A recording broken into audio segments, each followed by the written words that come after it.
আচ্ছা, আপনার ওই মিনতির একদিন ধরে কি করছে?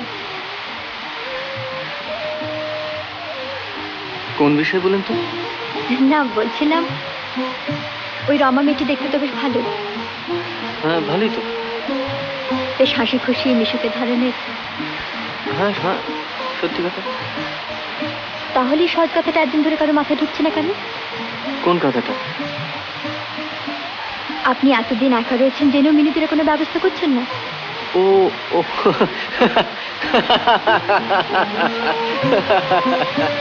না না, উনি ওরা মাথায় ঘামান। আর আপনি, আপনার মনে কি কোনো রকম?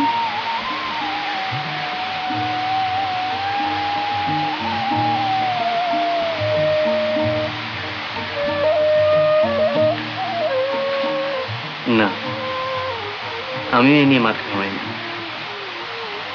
তার মানে? তার মানে মাথা ঘামিয়ে কোনো লাভ নেই বলে। বুঝতে পারলাম। আসলে আমার ইচ্ছে থাকলেও তার ইচ্ছে নেই। কি আশ্চর্য, তার ইচ্ছে নেই কেন? তা সেই জানি। সে মেয়ে যে কত বোকা তাই ভাবছি। আচ্ছা, তাহলে আমি যাই? যাবেন? হ্যাঁ অশোকবাবু।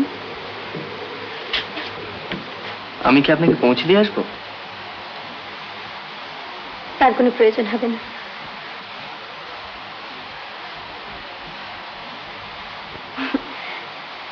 খালি ঝগড়া করেই সময় কেটে গেল। খুব খারাপ কাটলো কি? অলকা চৌধুরীকে খালি একটি ঝগড়াটি মেয়ে বলেই মনে রাখবেন? সেটা ভেবে দেখতে হবে। সোজা বাড়ি যাবেন তো?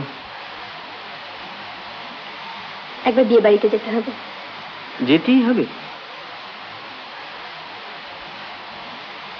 কেন বলুন তো?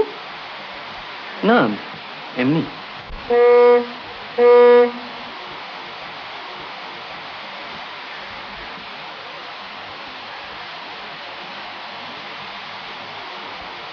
আর হয়তো দেখা হবে না।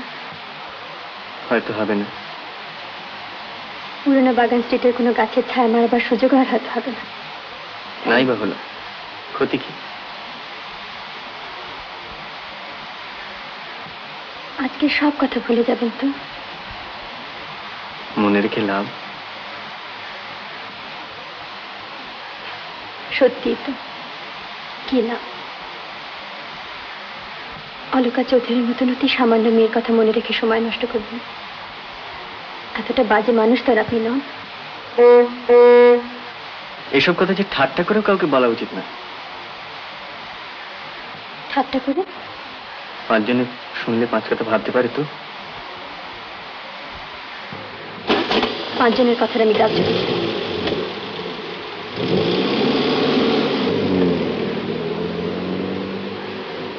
এ কি, ট্যাক্সটা চলে গেল যে? তাই তো গেল দেখছি। তাহলে? তাহলে আর উপায় কি? আমার গাড়িতে রয়েছে, আমার গাড়িতে চলুন।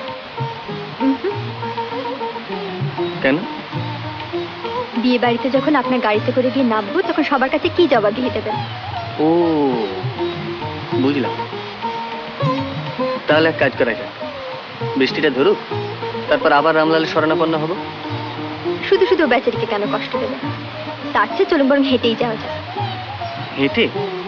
এই আলিপুর থেকে সেই ঢাকুরিয়া? রাস্তায় কি কোনো ট্যাক্সি পাওয়া যাবে না? আর যদি না জোটে? তাহলে রিক্সা। আর রিক্সাও যদি না জোটে? তাহলে সারা রাত রাস্তার ধারে দাঁড়িয়ে এমনি ভাবে তর্ক করে কাটানো যাবে, কেমন?